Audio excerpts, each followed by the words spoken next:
Assalamualaikum warahmatullahi wabarakatuh. Bismillahirrahmanirrahim. Alhamdulillahirabbil alamin. Wassalatu wassalamu ala sayyidil mursalin nabiyyina Muhammadin wa ala alihi wa sahbihi ajma'in. Amma ba'd. Jemaah yang dimuliakan oleh Allah Subhanahu wa taala. Alhamdulillah, kita bersyukur pada Allah Subhanahu wa taala atas nikmat, kesempatan serta hidayah dan taufik untuk dapat beribadah pada Allah Subhanahu wa taala, di mana waktu terus berjalan, hari berganti hari, waktu juga berganti, bulan berganti. Malam ini kita sudah masuk di bulan baru Hijriah. Kalau menurut kalender ya, itu di malam 1 Rabiul Awal. Artinya tentu waktu demi waktu yang terus berganti, yang kalau kita pandang ke belakang pasti rasanya berjalan sangat cepat ya.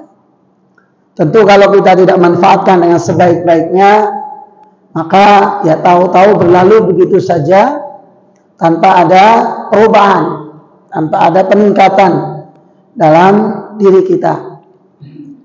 Maka dari itu, nah ini sebagai prolog kita masuk ke materi kita, di mana pada kesempatan sebelumnya kita sudah masuk pada pembahasan tentang menetapkan target. Jadi poinnya di sini tentang ketika kita belajar Al-Quran Al-Karim, wabil khusus ketika menghafal Al-Quran Al-Karim, satu hal yang pokok adalah adanya target yang jelas ya. Demikian juga sebetulnya dalam hal ibadah-ibadah yang lain. Tanpa adanya target ini ya, saya mau berbuat apa ya, saya mau melakukan apa, maka tadi ya waktu berjalan begitu saja, tahu-tahu sudah sangat lama waktu berjalan tapi kita tidak melakukan apa-apa. Contoh yang sederhana, kita tidak pernah mentargetkan misalnya yang belum bisa baca Quran, kapan mau belajar Al-Quran, kapan kira-kira targetnya bisa membaca Al-Quran. Termasuk yang bacaannya masih belepotan, misalnya ketika tidak ada target kapan saya mau memperbaiki bacaan saya, maka ya tahu-tahu berlalu 1 tahun, 5 tahun, 10 tahun, yang ada bukannya lebih bagus, malah semakin menurun kualitasnya. Nah, ini contoh pentingnya menetapkan target. Tentu tidak hanya sekedar kemudian dibayangkan atau sekedar mengatakan kapan ya saya bisa. Pernah kita bahas di bab sebelumnya terkait belajar Al-Quran Al-Karim, di mana Allah Subhanahu wa taala hanya mensyaratkan fahal min mudzakir, adakah yang mau belajar. Jadi jangan kita sekedar bertanya kapan saya bisa, tapi ya kapan mulai belajarnya. Maka harus ditarget. Nah, ini poinnya. Harus ada target yang konkret, termasuk tentu dalam hal ibadah-ibadah yang lainnya. Tapi memang pembahasan kita spesifik di dalam menghafal Al-Quran ya. Tapi ini sebetulnya berlaku juga dalam hal ibadah apapun ya. Tentu target ini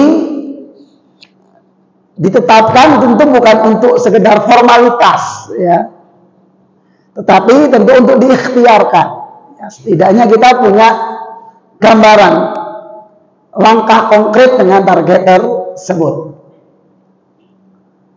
Nah, kalau target saja tidak ada, nah bagaimana kita mau melangkah? Ya. Kalau rencana saja nggak ada, rencana mau kapan mulai ngaji aja nggak ada, kapan mau belajar Al-Quran, bagaimana kita mau melangkah? Ya. Maka sekali lagi target ini penting, ya, dan konkret. Kalau di sini saya tekankan target harus konkret, tidak boleh abstrak. Abstrak di sini maksudnya secara waktu, misalnya suatu saat nanti, kan abstrak itu. Atau suatu saat saya akan mulai belajar. Jadi suatu saat nanti kan abstrak itu namanya. Tapi tentu saja konkret dalam hal ini adalah yang terukur ya, yang bisa kita lakukan, tapi jelas ya, sehingga langkah kita juga jelas. Dalam konteks menghafal Al-Quranul Karim, kalau tanpa target, coba kita bisa merenung masing-masing. Ya. Dari sekian tahun lamanya, dari kita kecil sampai seusia sekarang, kira-kira hafalan Quran kita waktu kecil sampai sekarang nambah atau berkurang? Jangan-jangan malah berkurang. Dulu hafal surat At-Takatsur ke bawah sampai An-Nas. Sekarang tinggal kuliah sama kulhu doang. Yang ada malah turun. Ya. Itu kenapa? Tidak ada target. Yang ada yang hafalan yang sudah dihafal pun hilang. Ya. Bukannya nambah malah berkurang. Ya, namanya tekor. Nah, kita bisa merenung sendiri ya. Coba kita merenung. Mungkin kita waktu kecil pernah ikut TPA atau di sekolah atau di madrasah ada hafalan surat-surat pendek, pernah menghafal. Ya. Kita masih kecil merenung ya. Apakah hafalan kita, hafalan Quran kita waktu itu bertambah di sampai usia kita sekarang ini, itu bertambah atau malah berkurang? Atau malah jadi nostalgia. Nostalgia. Dulu waktu masih sekolah saya sempat hafal sekian. Ini nostalgia. Dan itu tentu nanti di buku ini di bab akhir ya. Termasuk hal yang pokok kita perhatikan, hafalan Quran itu memang menambah itu sunnah, tapi menjaganya wajib. Maka tidak boleh ada istilah dulu pernah hafal. Maka kewajiban kita yang pernah hafal surat tertentu, itu kewajiban pertama adalah mengembalikan yang pernah dihafal itu. Karena menjaganya itu wajib. Dan ini contoh sederhana saja ya. Termasuk bacaan Al-Quran, dari kualitas bacaan. Mungkin dulu pernah belajar di TPA, sudah bisa ngaji, alhamdulillah. Gitu ya. Lalu kualitasnya nih kita lihat. Kualitas bacaan kita di usia kita sekarang ini dengan waktu di TPA dulu bagusan mana? Gitu ya. Bagusan waktu di TPA dulu atau bagusan sekarang? Atau sama? Atau malah menurun kan gitu? Itu semua kenapa terjadi? Karena tidak ada target. Ya. Kita tidak pernah memplanning soal urusan akhirat kita. Soal dunia kita rencanakan dengan rinci step by step-nya. Bahkan untuk anak kita pun step by step. Soal dunianya, nanti kemana-kemananya targetnya sudah kita rinci. Tapi urusan akhirat, apa kata nantilah. Biarlah waktu berjalan. Ya tentu ini akan berdampak pada usaha konkret yang kita lakukan. Karena tidak ada target tadi ya, akhirnya tidak ada ikhtiar apapun.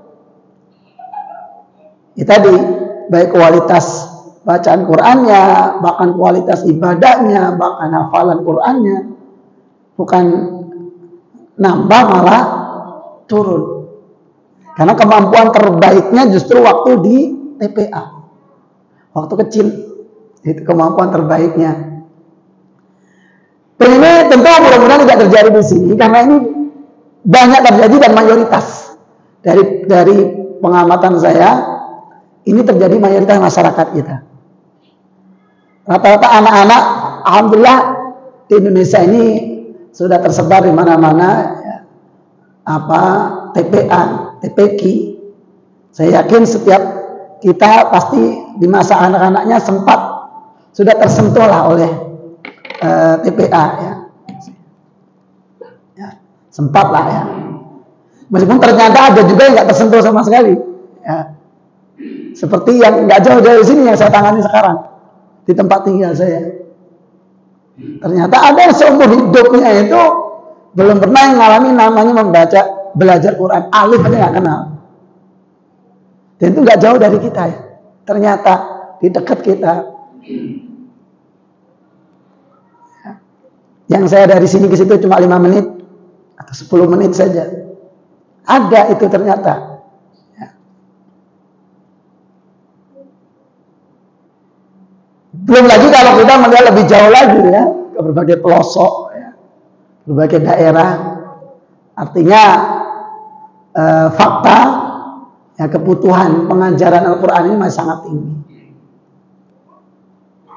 Maka ya masa iya kita ini ngasih solusi aja enggak, terus kita buat diri sendiri aja juga enggak gitu ya. Gitu. Jadi karena masalah ini udah banyak, jangan kita menambah dengan masalah pada diri kita, dan kita menambah dengan kita termasuk bagian dari masalah tersebut. Nah, jemaah makan Allah Subhanahu Wa Taala, kembali tadi, saya yakin semua kalau di sini saya yakin pernah mengenyam ya namanya belajar ngaji di waktu kecil. Ya. Cuma pertanyaannya tadi ya, apakah kemudian kualitasnya meningkat atau malah turun? Ya. Sekali lagi, inilah kemudian urgensi apa yang kita bahas pada kesempatan kali ini tentang target. Ya. Baik itu soal bacaan Al-Quran maupun hafalan. Seperti saya sebut tadi, kalau soal hafalan, sampai seusia kita ini, dari hafalan kita waktu kecil dulu nambah atau turun kan gitu. Itu ukuran real, terukur. Nambah tetap, mending tetap. Ya. Tapi tanpa target tetap aja nggak nambah kan. Yang buruk adalah yang turun.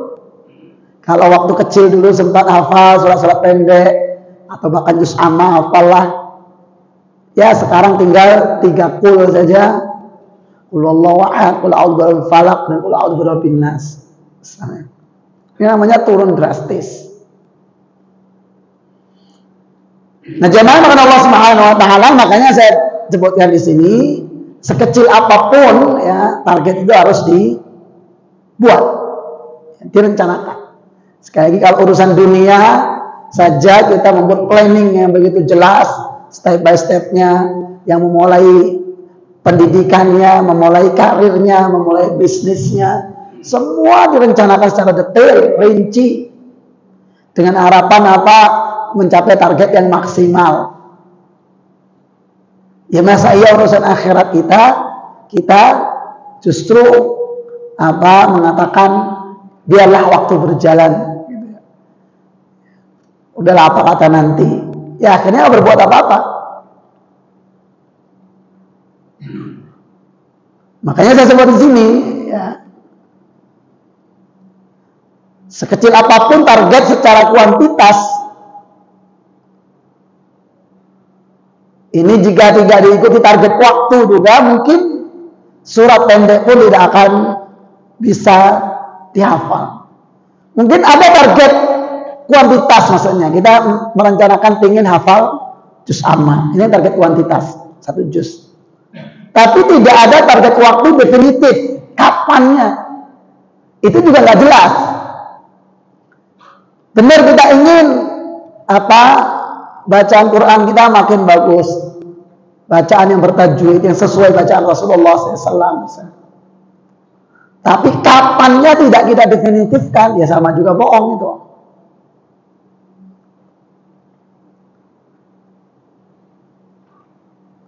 Bahkan kalau tanpa ditetapkan pun, ya, apalagi tanpa ada target, ya,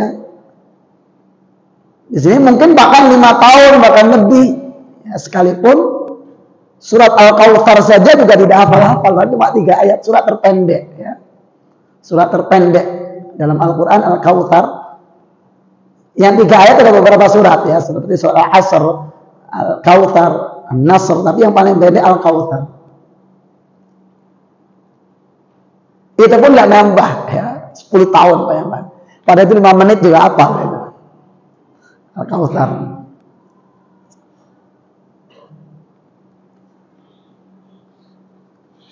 Termasuk juga di sini saya tegaskan jangan juga menetapkan terlalu berat ya, yang tidak konkret ya, sehingga justru membuat kita pesimis ya. Sehingga bahkan akhirnya tidak berbuat apa-apa juga. Artinya terukur maksudnya di sini. Jadi jelas, definitifkan. Kemudian juga target ini penting juga. Satu sisi juga sebagaimana hadis Rasulullah SAW menjadi pokok dalam agama ya. Innamal a'malu binniyat. Sehingga amal itu tergantung pada niatnya. Wa innamal likulli imrin ma nawa. Dan setiap orang akan mendapatkan apa yang sesuai dengan dia niatkan. Maka di antara bentuk niat, mengkonkretkan niat ini adalah juga membuat target. Tentu saja di sini saya tegaskan perlu diperhatikan menetapkan target bukan untuk pantas-pantasan atau formalitas belaka. Menetapkan target itu harus benar-benar untuk kita upayakan bisa mencapainya. Jadi bukan sekedar buat formalitas ya, seperti orang menetapkan target capaian amal bulan Ramadan gitu ya. Pingin khatam sekian kali, pingin ini, pingin itu ya. Tetapi dia tidak mengkonkretkan secara ikhtiar. Misalnya contoh mengkonkretkan secara ikhtiar itu tidak hanya sekedar memasang target, tetapi kita juga mengkonkretkan nanti dalam Ramadan kira-kira melaksanakannya kapan. Maka saya harus mengatur waktu saya, mengatur aktivitas pekerjaan saya, misalnya. Itu konkret. Hanya membuat target, tapi kita tidak mengatur urusan kita yang lain, itu juga sama juga bohong. Kita membuat target ingin ikut tahsin, waktunya jelas di Masjid Al-Madani, jadwalnya jelas, tetapi kita tidak pernah mengatur urusan kita. Jadi nanti selalu kebentur aja urusan pekerjaan. Sering nggak datang alasannya ada urusan pekerjaan, ada urusan kesibukan. Itu namanya nggak konkret. Masih belum konkret itu. Misalnya tadi ya di Masjid Al-Madani ini ada program tahsin. Sudah jelas jadwalnya misalnya. Misalnya Sabtu Pak ada subuh misalnya. Kita mentargetkan ingin ikut. Saya hadir. Tapi kita tidak mengkonkretkan aktivitas kita yang lain. Gitu ya. Yang terjadi apa? Sering kebentur dengan kesibukan. Dan itu banyak terjadi. Ya. Yang mudah-mudahan tentu di sini tidak ya. Jadi banyak terjadi begitu. Akhirnya apa? Karena sudah berapa waktu nggak hadir. Karena namanya program tahsin itu kan dia saling terkait materinya. Sehingga dia merasa ketinggalan, akhirnya udah putus. Lalu ada lagi satu lagi, begitu lagi. Nah tadi dari pembukaan, rekrutmen, pendaftaran 20 orang, terakhir tinggal 3 orang yang aktif. Nah, itu di mana-mana. Ya. Jadi sekali lagi, saya bukan apa sekedar menduga, karena saya ngajar ngaji itu dari tahun 2001, ya. Udah 22 tahun. Jadi paham fakta lah. Ya. Itu apa saudara? Kita tidak pernah mengkonkretkan target. Benar bilangnya pengen ngaji, pengen belajar. Tetapi kita tidak mengkonkretkan aktivitas kita yang lain. Itu tidak konkret namanya. Betul mengatakan punya target, saya ingin target. Saya ikut hasil lah supaya paling enggak Ramadan mendatang bacaan saya udah benar, udah bagus. Seolah sudah membuat target, padahal tidak. Karena apa? Kita tidak mengkonkretkan aktivitas kita yang lain. Kalau jelas konkret nih waktunya sampai pada subuhnya, udah itu waktu. Sebagaimana sudah kita bahas sebelumnya, soal waktu dengan Quran adalah waktu yang sakral, waktu yang pantang untuk di cancel. Bagian dari adab kita terhadap Quran, ta'zim kita terhadap Al-Quran, jadwal kita dengan Al-Quran itu pantang untuk di cancel kecuali urusan yang darurat. Yang darurat misalnya ada keluarga meninggal dunia, kayak gitu, karena sakit. Saya masih ingat waktu masih di Depok dulu, ada satu kelompok tahsin yang saya ajar, yang pesertanya umurnya kisaran 70 sampai 90 tahun ya. Udah sepuh-sepuh. Jadi memang sepuh-sepuh banget. Tapi kemudian alhamdulillah semangatnya sangat bagus ya. Dan semua bisa, alhamdulillah. Ya, artinya tidak pandang umur, karena pengalaman saya banyak kan ngurusi orang-orang tidak ideal masalahnya. Ya. Termasuk yang saya urusi sekarang ini kan orang banyak nggak sekolah. Yang tadi saya bilang tadi ya, yang seumur hidup belum pernah belajar alif saja belum pernah. Dan bisa kita ajari dan rata-rata tidak sampai 1 tahun bisa baca Quran dengan tajwid. Ya. Ini orang yang lulusan SD, ya, udah sepuh kan, segala sisi nggak ideal sebenarnya ya. Latar belakang pendidikan cuma SD, usia udah sepuh, pekerjaan kerja kasar, kemudian seumur hidup alif aja nggak kenal, itu aja nggak sampai setahun juga kelar, gitu ya. Saya ngasih tentang kelompok yang sepuh-sepuh ini, itu saking semangatnya mereka ya. Jadi saya mengingat ketidakhadiran mereka itu alasannya cuma 2. Seingat saya ya. Alasan ketidakhadiran itu cuma 2. Alasan pertama di opname, alasan kedua meninggal dunia. Ya, sekali lagi alasan pertama itu di opname. Sakit kalau tidak dirawat dia datang. Sakit hati dia nggak bisa datang kalau dia dirawat di rumah sakit, di opname. Yang kedua, ini sering terjadi karena memang udah sepuh-sepuh ya. Saya tanya, ada satu bapak yang biasanya sangat rajin, terus tiba-tiba kok nggak hadir. Saya tanya peserta yang lain, mana bapak ini kok tumben nggak hadir, biasanya rajin, beliau nggak pernah nggak datang. Udah meninggal Ustaz kemarin gitu ya. Dan akhirnya kalau tadi kan fenomenanya karena tadi ya banyak alasan lama-lama nggak hadir. Ini enggak. Dari tadi lama-lama nggak hadir, akhirnya lama-lama berkurang pesertanya. Ya, dari 20, 15 sampai tinggal 2 orang.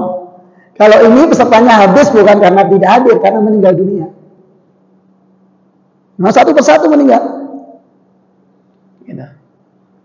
Sampai kemudian ada satu yang masih tersisa, yang kemudian mengatakan, kalau dulu kita biasa mengatakan guru-guru saya sudah pada meninggal dunia, sudah gak ada semua. Lalu beliau mengatakan, ini sepertinya gurunya yang mengatakan murid-murid saya sudah pada gak ada semua, karena udah sepuh semua ya, pada meninggal. Makanya poinnya ini saya teringat perkataan seorang ulama al-hadis ya, Syekh Nasruddin Albani ya. Saya lupa redaksi Arabnya ya, tapi intinya mengatakan bahwa perjuangan di jalan Allah itu berjalan lambat seperti kura-kura ya. Jadi berjalan seperti kura-kura. Tapi yang penting bukan soal kapan sampai di tujuannya, tetapi adalah ketika kita dipanggil oleh Allah, kita sedang di dalam perjalanan itu ya. Poinnya itu bukan soal kita mikir nyampe-nya, tetapi saat kita meninggal dunia, saat Allah memanggil kita sedang berada di tengah jalan itu. Walaupun berjalan lambat, seperti kura-kura. Tapi realitanya kan orang kadang akhirnya pasrah dan tidak berjalan. Kan mendingan tetap berjalan walaupun lambat daripada diam. Makanya saya sebut tadi itu, banyak yang kemudian akhirnya kualitas bacaan terbaiknya adalah waktu di TPA dulu, yaitu dia tidak berjalan namanya. Itu namanya diam. Apalagi berkurang, turun itu berarti kan malah mundur, bukannya maju malah mundur. Terjemahkan Allah Subhanahu wa taala, lalu kemudian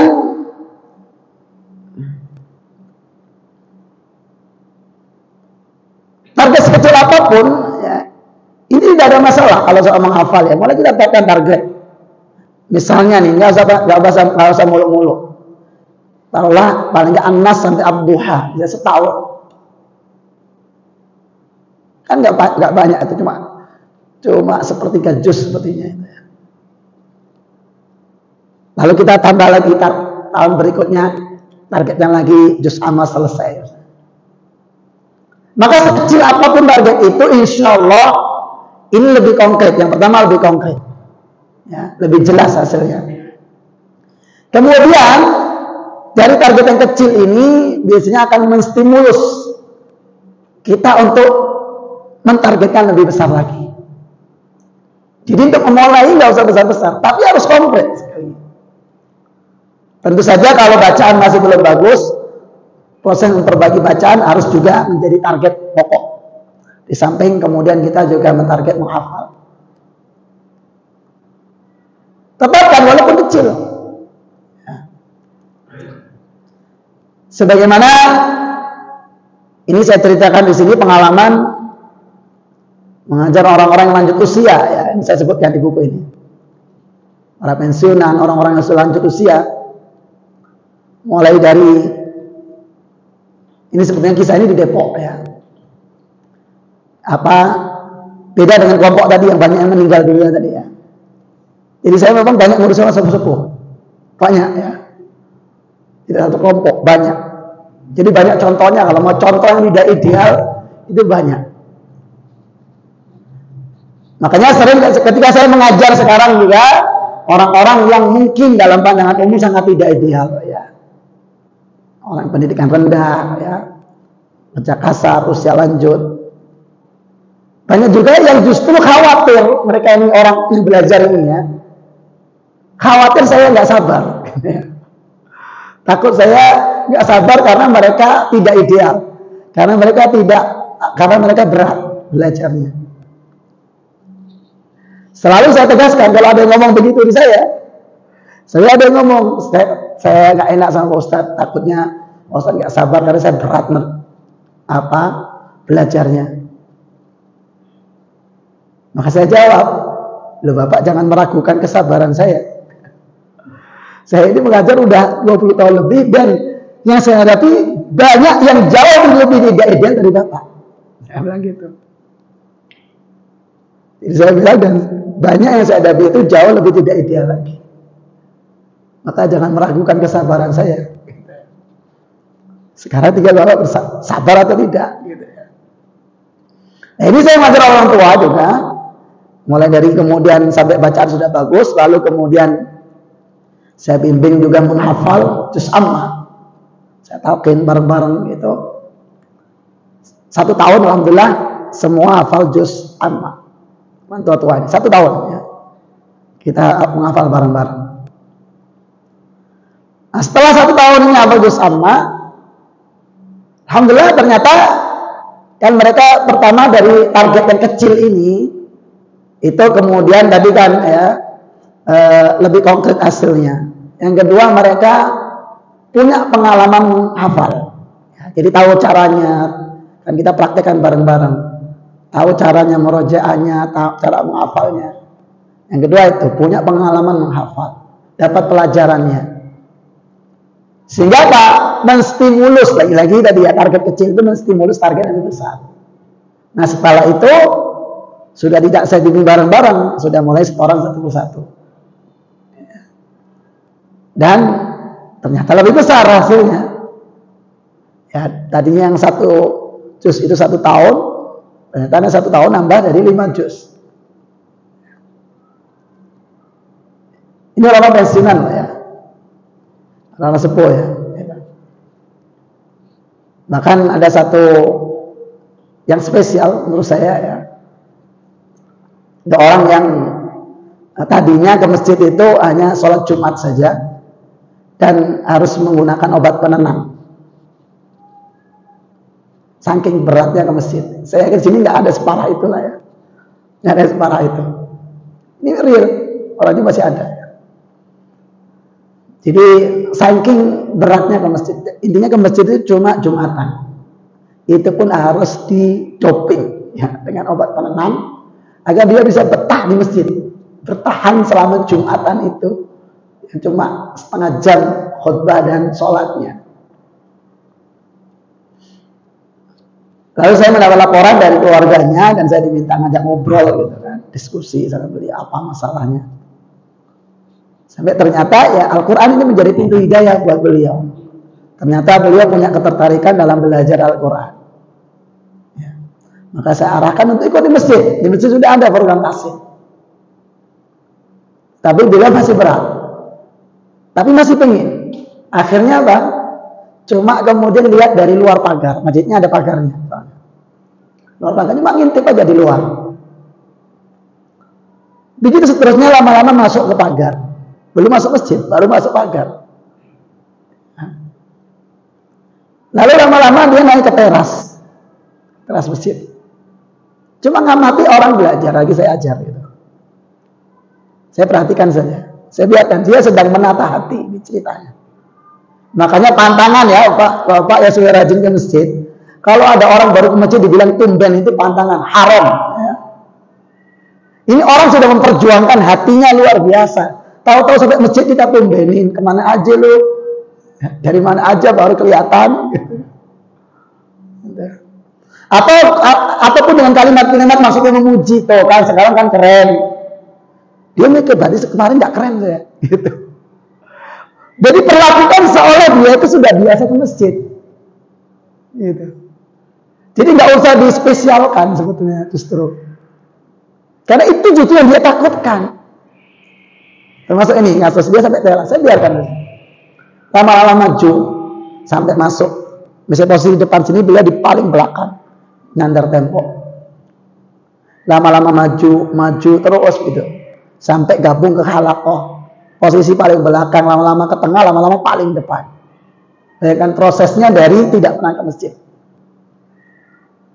Dari ngintip di luar pagar. Sampai posisi paling depan dan paling rajin. Dan akhirnya paling banyak hafalannya. Dan yang sekarang terjadi, karena beliau masih suka laporan ke saya. Sekarang kalau Ramadan, beliau sudah jadwal imam tarawih udah padat. Di berbagai mushola masjid sekitar situ. Bayangkan orang yang tadinya ke masjid cuma Jumatan dan harus pakai obat penenang. Sekarang itu jadwal imam tarawih udah padat selama Ramadan. Makanya saya bilang tadi, tetapkan target sekecil apapun. Kita nggak tahu apa yang Allah takdirkan buat kita, tetapkan. Tentu ini menjadi pintu hidayah. Maka saya sebut tadi, boleh jadi dari target yang kecil itu mesti mulus target yang besar. Tetapi kalau mentarget yang kecil saja, enggak, ya kapan mulai? Ya kapan kita kemudian jadi baik? Waktu berlalu berganti. Saya bilang tadi, bacaan terbaik kita adalah waktu TPA dulu. Hafalan terbanyak kita waktu ngaji di TPA dulu. Itu karena apa? Tidak ada target. Termasuk baru sedikit di sini juga saya sebut sekilas tentang pengalaman pribadi. Ya. Dan saya ini nggak pernah di pesantren ya. Jadi memang awal target menghafal itu hanya setengah juz 29 kita sebutkan sini ya. Setengah juz 29 itu dari surat Al-Jin sampai surat Al-Mursalat separuh kedua. Juz amma belum hafal. Ya. Paling surat-surat pendek saja iya. Tapi secara umum juz amma belum. Dengan target 6 bulan. Setengah juz 29 dengan target 6 bulan. Ternyata dan saya mulai menghafal. Ternyata setengah juz itu cuma 2 pekan dari target 6 bulannya. Karena cuma 2 pekan, akhirnya saya berpikir, Masa cuma separuh gitu kan. Makanya saya lengkapi separuh berikutnya dari surat Al-Mulk sampai surat Nuh. Separuh yang pertama. Akhirnya hafal 1 juz 29. Ini perjalanan saya menghafal ya. Dari target yang kecil ya. Kemudian juz 29 hafal dalam 1 bulan. Saya mikir, masa 29 hafal 30 enggak? Kan gitu. Udahlah, juz 30 lah. Juz 30 hafal. Juz 30 selesai. Nambah 1 juz lagi lah. 28. 28 selesai. 27 lah juga gitu. Sampai akhirnya 5 juz dalam 6 bulan. Ya, 5 juz dalam 6 bulan itu. Setelah 5 juz, saya mikir, masa 10 nggak bisa gitu ya. Setelah 5 juz, saya baru berpikir 10 juz. Karena sudah merasakan tadi ya, pertama dari target itu kita konkret, kemudian punya pengalaman menghafal tadi, tahu prosesnya. Akhirnya kita jadi paham proses. Maka makin lama makin ringan nih menghafalan itu. Ya, makin mudah. Yang berat itu kan memulainya ya, kalau nggak dimulai-mulai ya kapan? Maka mulai dulu, mungkin awal berat ya. Karena namanya mulai. Baru dari 10, disitulah dari 10 itu baru saya langsung menetapkan 30. Setelah 10, masa iya 30 nggak bisa gitu ya. Nah, selesai dalam waktu 2,5 tahun tanpa mondok di pesantren. Ya. Jadi bukan, jangan dibayangkan saya nyantri gitu enggak ya. Tapi tentu saja sebagaimana sudah kita bahas ya, hafalan itu tetap harus disetorkan, ditalakikan. Tapi prosesnya ini memang betul-betul mandiri. Jangankan yang mengarahkan, yang peduli pun tidak ada. Ya. Gitu. Tapi ini sedikit contoh tentang pentingnya menetapkan target. Ya. Sebenarnya ada beberapa dalil juga yang kita sebutkan di buku ini. Sekilas sudah kita bahas sebelumnya, tapi nanti insya Allah kita akan tegaskan kembali tentang hal ini ya. Itu bahwasannya poinnya bukan sekedar kapan sampainya sebetulnya. Walaupun insya Allah ketika kita punya target akan lebih mudah tercapai. Ya. Tapi kalaupun tidak, itu bukan soal. Karena yang terpenting itu kita posisi di jalannya itu tadi. Ya. Sebagaimana kemarin sudah kita ceritakan orang yang membunuh 100 orang, lalu dia berangkat untuk hijrah ya, untuk bertaubat, di tengah jalan meninggal kan. Dan Allah terima taubatnya. Jadi bukan soal dia sampai di tempat tujuannya, enggak. Target dia bertaubat itu, dan dia sudah melangkah. Dan dia sudah berangkat itu. Sehingga Allah terima taubatnya. Coba kalau dia sudah pesimis, kayaknya nggak bakal diampuni misalnya, akhirnya dia nggak bertobat dan meninggal. Karena dia kemudian ingin bertobat dan dia sudah melangkah, masalahnya dia sudah melangkah, udah berangkat ke tempat hijrah yang diarahkan oleh seorang alim, dan dia meninggal dunia di tengah jalan. Dan Allah terima taubatnya. Nah, poinnya tadi kan bukan sekedar soal capai target itu, tapi memang lebih juga ke kita tetap dalam proses itu. Baik, jemaah Allah Subhanahu wa taala, ini sedikit menegaskan pembahasan kita sebelumnya, masih di bab yang sama, hanya sedikit merinci saja. Mudah-mudahan ini juga semakin mengkonkretkan langkah kita terus untuk memperbaiki diri, meningkatkan kualitas amal, iman dan takwa kita pada Allah Subhanahu wa taala. Demikian, mudah-mudahan bermanfaat. Subhanallahi wa bihamdihi, asyhadu an la ilaha illa anta, astaghfiruka wa atubu ilaik. Assalamualaikum warahmatullahi wabarakatuh.